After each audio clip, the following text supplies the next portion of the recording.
Hello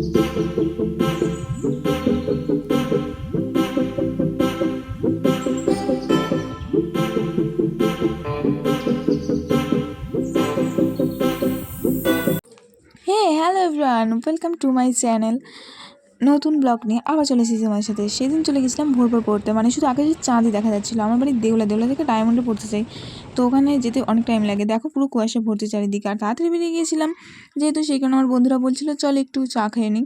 তো আমি চা খাচ্ছিলাম, দেখুন হাসছিলো, কারণ আমি চা অতটাও পছন্দ করি না, মানে মোটামুটি খাই আর কি, এরকম, ওই জন্য হাসছিল। আর এখানে পড়তে চলে গিয়েছিলাম, পড়তে গিয়ে ক্যামেরা অন করে দেখছি। পড়ে থেকে সবে বেরোলাম, এবার বেরিয়ে ট্রেনে যাবো, তারপর ওখান থেকে দেখা যাক, মানে যাবো, এখন বলবো না আমি কোথায় যাচ্ছি, পরে দেখবো। এই দেখো এও এখানে বেরিয়ে গেছে পড়তে থেকে, চলো যা যাক। তারপর দেখো এখানে ট্রেনে একটু আসতে দেরি হয়েছে, আর ট্রেন ছাড়তেও দেরি হয়েছে, তো এই কারণে আমরা চলে গেলাম ভারত আশ্রমের মন্দিরটাই, এই যে ভারত আশ্রমের ভেতরটাই। আমার বাবা মা চলে এসেছে, মানে বাবা আর কাকা, আমরা তিনজনে যাব। ওখান থেকে একটা জেঠুর সাথে দেখা হবে, তো আমার খাবার দাবার নিয়ে চলে এসছে। এখানে ট্রেনে উঠে পড়েছিলাম, আর ট্রেনটা সেদিনকে ছিল ফাঁকা, তাই আমি বসার সিটও পেয়ে গেছিলাম, তাই বসে পড়েছিলাম। আমি কাকা বাবা তিনজনেই সিট পেয়ে গেছিলাম। আর এই যে শিয়ালদার নর্থের দিক থেকে আমরা বেরিয়ে গিয়েছিলাম, মানে নর্থের দিক থেকে হেঁটে হেঁটে যেতে হয় কলেজ স্ট্রিটে, আর এখান থেকে আমরা হাঁটাও শুরু করে দিয়েছি। চলো হাঁটতে থাকি।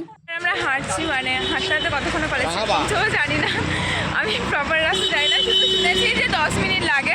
অ্যাকচুয়ালি আমি ঠিকঠাক বলতে পারবো না, কিছু কিছু রাস্তা চেনা, কিছু কিছু অচেনা, এরকম আর কি। চলো যাই। দেখতে পাচ্ছি চারিদিকে বই খাতার দোকান। এখন এত বই খাতা কিনছিলাম, সেই কারণে কোনো ক্লিপস নিতে পারিনি। এতক্ষণ পর আবার এসে গেছি, সত্যি বলতে সত্যি অনেক বই খাতা কিনেছি, সেই কারণে একটাও ক্লিপ নেওয়া হয়নি। প্রত্যেকটা দোকানে দাঁড়াতে হয়েছে। আঁকারও অনেক জিনিসপত্র, তোমরা তো জানো আমি আঁকি, তো আঁকারও এত জিনিসপত্র কিনেছি যে দেরি হয়ে গেছে। দেখাচ্ছি কি কিনেছি, বাড়ি গিয়ে তো সব ভিডিও দেখাবো। অনেকক্ষণ পর কিছু খেতে পেয়েছি।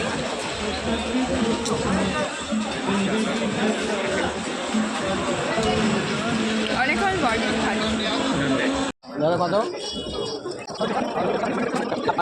এখানে আমরা ট্রেনে উঠে পড়েছিলাম, ট্রেনে তখনও ছাড়েনি, এবারে ছাড়বে, মানে অনেকক্ষণ আগেই উঠে পড়েছিলাম ট্রেনে আর কি।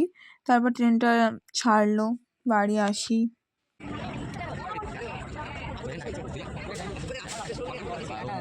আর এখানে মিষ্টি দোকানে এসে জিলিপি কিনে নিয়েছিলাম, কারণ আমি আমার জন্য এত বেকাতে কিনেছি, আর বাড়ির জন্য কিছু নিয়ে যাবো না, সেই কারণে বাড়ির জন্য হচ্ছে জিলিপি নেওয়া হচ্ছিলো। আর এখানে দেখো জিলিপিগুলো কেমনভাবে ভাসছিল, আমি সেটাই বারবার দেখছিলাম। আমি আর রাস্তায় ব্লগটা কন্টিনিউ করিনি, তাই বাড়ি এসে এখন শেষ করব। আমি বাড়ি এসেছি কিছুক্ষণ আগে ফ্রেশ হয়ে, তারপর আমি আবার স্টার্ট করলাম কন্টিনিউ করার জন্য, মানে শেষ করার জন্য আর কি। এবারে মলাট করতে বসবো, তারপর বই খাতাগুলো গোছাবো তোমাদের সাথে, মানে বই খাতা আমার গোছানো হয়ে গেছে, তোমাদের সাথে শেয়ার করা হয়নি, বাদ দাও ওটা, ছাড়ো, ওটা দেখতে হবে না। অনেক বই খাতা, তাই আমি তাড়াতাড়ি করে গুছিয়ে দিয়েছি। তোমরা তো জানো এই দুটো যখন কিনি তখন ওইভাবে গুছিয়ে দিয়েছিলাম তোমাদের দেখানোর আগে। তো প্রত্যেকবারের মতো একই কথা বলবো, চ্যানেলটাকে সাবস্ক্রাইব করে দিও, লাইক কমেন্ট শেয়ার করে দিও। দেখা হচ্ছে পরের কোনো নেক্সট ব্লগে। টাটা।